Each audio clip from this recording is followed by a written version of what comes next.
আগে ভিডিওটা দেখেন।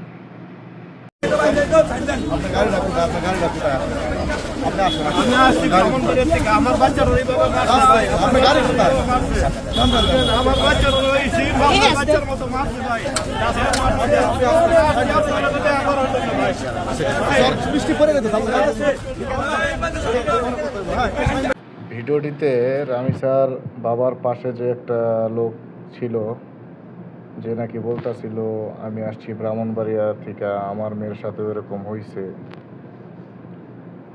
তো এটাও অবশ্য ওনাকে কেউ পাত্তা দিচ্ছে না, তবে এটা উচিত, মিডিয়ারও এটা উচিত, ওইটারও বিচার হোক।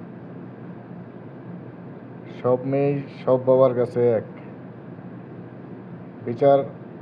যেগুলা পেন্টিং আছে, যেগুলা এখনো হয় নাই, সবগুলার বিচার কার্যকর হোক। ওই যে উনি বারবার কাকতি বলতেছে যে ওনার বিচারটা হয়েছে কিনা বা ওটার কি অবস্থা, সেটাও তো জানা দরকার।